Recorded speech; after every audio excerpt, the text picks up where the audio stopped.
Bismillah, Assalamualaikum warahmatullahi wabarakatuh. Rabbi shrah li sadri wa yassir li amri wahlul 'uqdatam min lisani yafqahu qawli.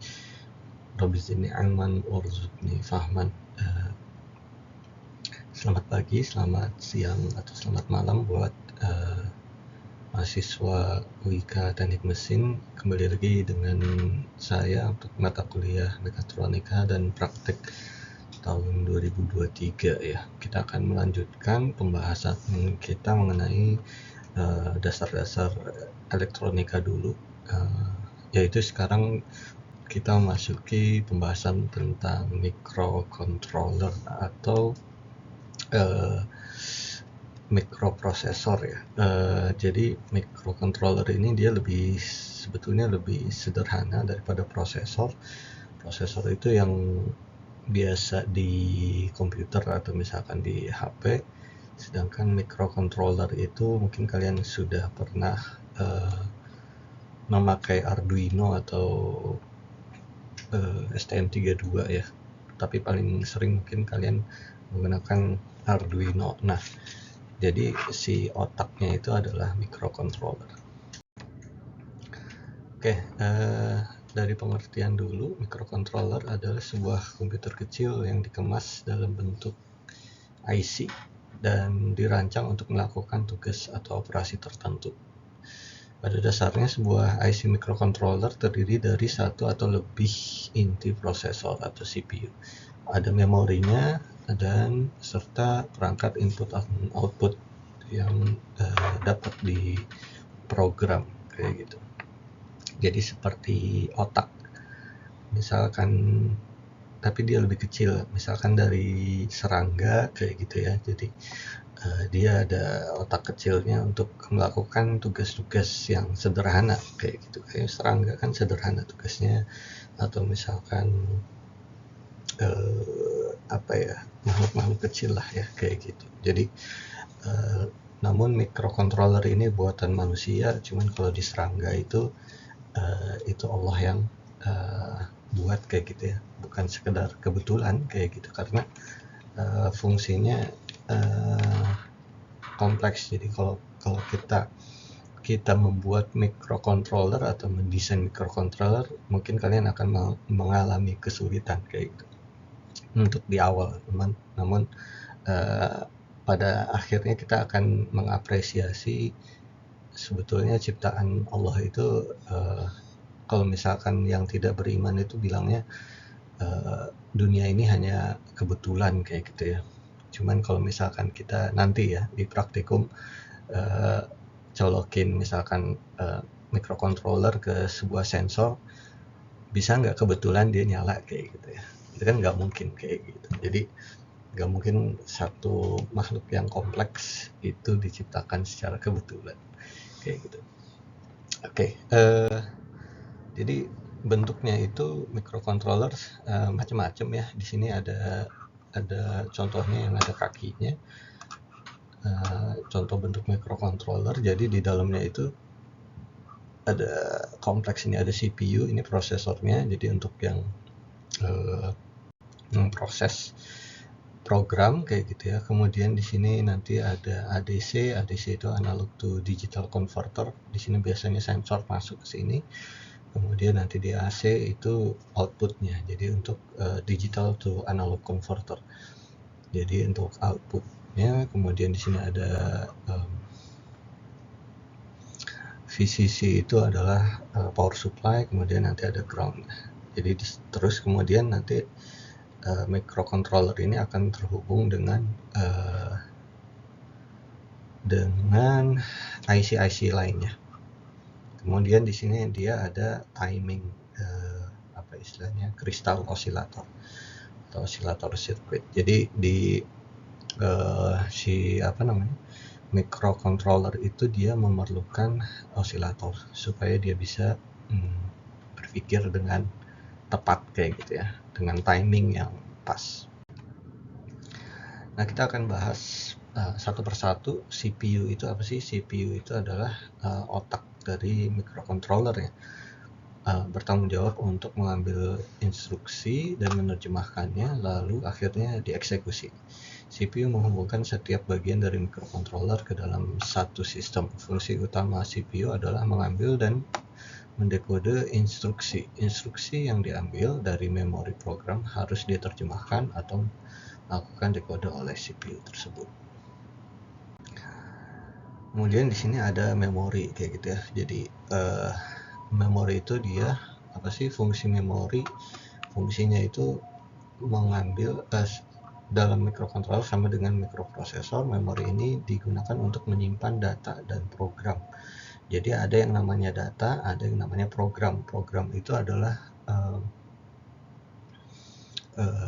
langkah-langkah apa saja yang harus dikerjakan oleh mikrocontroller, sedangkan data itu adalah data yang diolah, misalkan ngambil sensor ya, suhu atau misalkan voltase. Nah, itu adalah data kayak gitu. Sebuah microcontroller biasanya memiliki sejumlah RAM dan ROM. EEPROM atau EEPROM ya.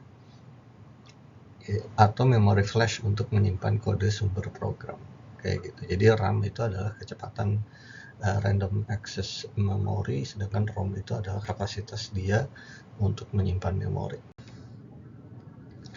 Nah, kemudian di microcontroller itu dia ada port input output paralel atau enggak GPIO kayak gitu ya.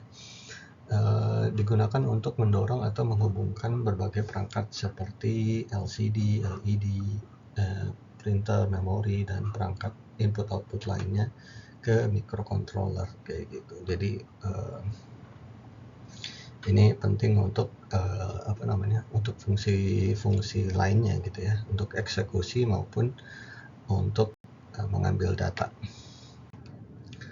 Kemudian di sini ada serial port atau port serial, itu menyediakan berbagai antarmuka serial antara microcontroller dan peripheral lain seperti port paralel.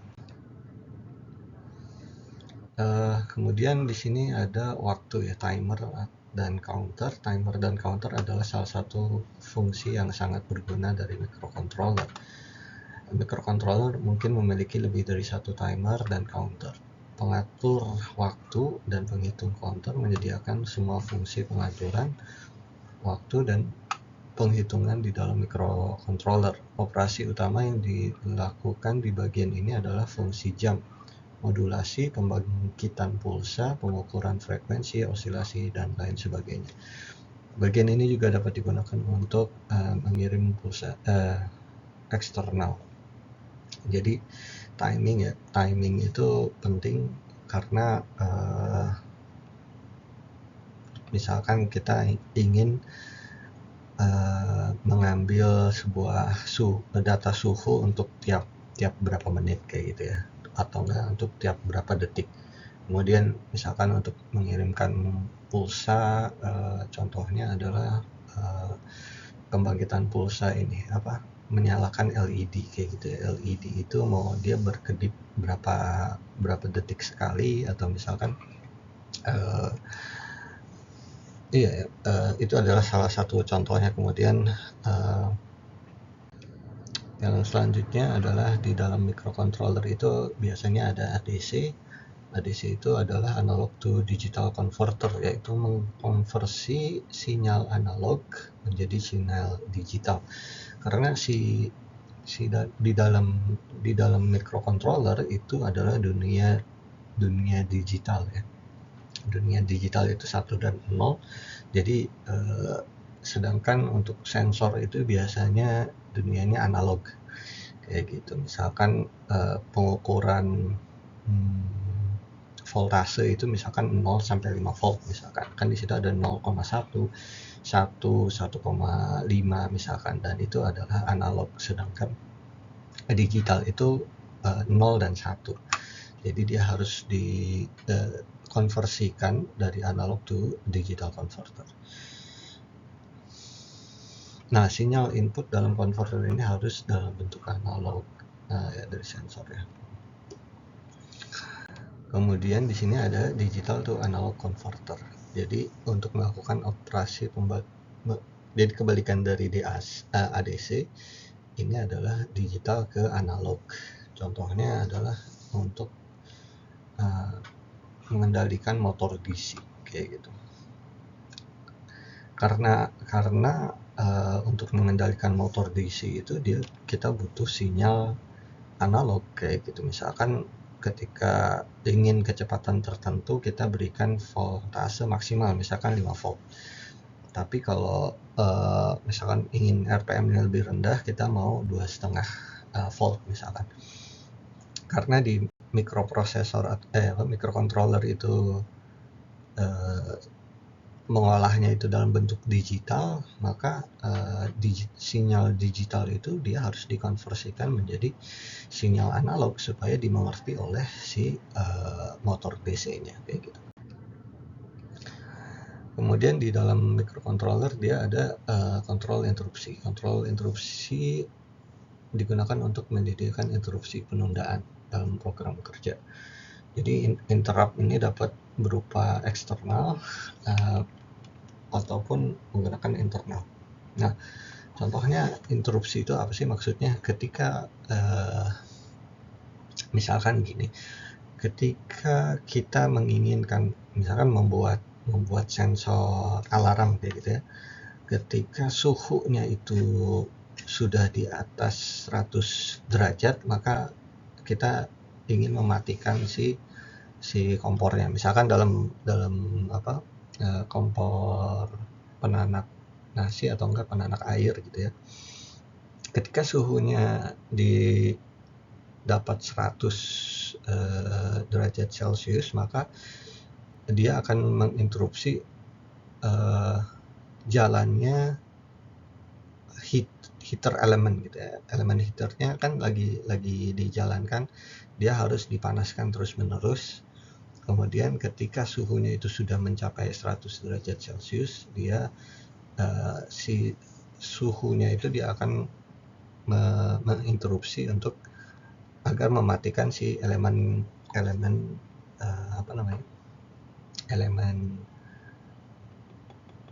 pemanasnya kayak gitu. Itu salah satu contohnya. Atau enggak contoh lainnya itu adalah misalkan ada push button kayak gitu ya. Jadi ketika kita memprogram memencet tombol yang tiba-tiba maka lampu harus atau enggak bunyi harus nyala kayak gitu ya. Nah, itu adalah fungsi interupsi. Jadi ketika program sedang berjalan, misalkan program apapun itu, ketika kita pencet tombol maka suara akan keluar kayak gitu. Nah, itu adalah interupsi. Kemudian ada fungsi lainnya itu adalah microcontroller punya blok fungsi khusus kayak gitu. Beberapa microcontroller yang hanya dapat digunakan untuk beberapa aplikasi khusus. Misalkan sistem robotik, pengontrol ini memiliki beberapa port tambahan untuk melakukan operasi khusus tersebut. Jadi ini tidak semua microcontroller punya kayak gitu. Keunggulannya itu apa sih? Microcontroller bertindak sebagai mikrokomputer tanpa harus ada komponen digital tambahan lainnya. Kayak gitu. Dapat mengurangi biaya dan ukuran sistem karena terintegrasi dengan lengkap dalam sebuah microcontroller kayak gitu. Tadi sudah lengkap, jadi satu microcontroller itu sudah bisa mencukupi kecuali kebutuhannya lebih kayak gitu ya. Kemudian penggunaan microcontroller sederhana dan mudah untuk memecahkan masalah dalam pemeliharaan sistem. Sebagian besar pin dapat diprogram oleh pengguna untuk melakukan berbagai fungsi, mudah menghubungkan port RAM, ROM, dan I/O tambahan. Waktu yang diperlukan untuk melakukan operasi rendah. Kelemahannya, microcontroller memiliki arsitektur yang lebih kompleks daripada mikroprosesor CPU sendiri gitu ya. Hanya melakukan eksekusi dalam jumlah terbatas dalam waktu yang bersamaan. Jadi biasanya serial kayak gitu ya. Kebanyakan hanya digunakan dalam peralatan mikro. Jadi cuman sederhana kayak misalnya karena saya tadi mengkomparasi microcontroller ini seperti halnya serangga kayak gitu yang memiliki tugas yang sederhana, misalkan lebah itu ya antara lain membuat madu kemudian membantu penyerbukan, tapi dia lebah itu kan tidak bisa melakukan hal yang sama seperti manusia kayak gitu. Jadi dia terbatas kayak gitu. kemudian tidak dapat terhubung dengan perangkat yang berdaya tinggi secara langsung. Jadi ini dia rendah, biasanya cuma sampai 5 volt atau enggak 3,3 volt. Oke.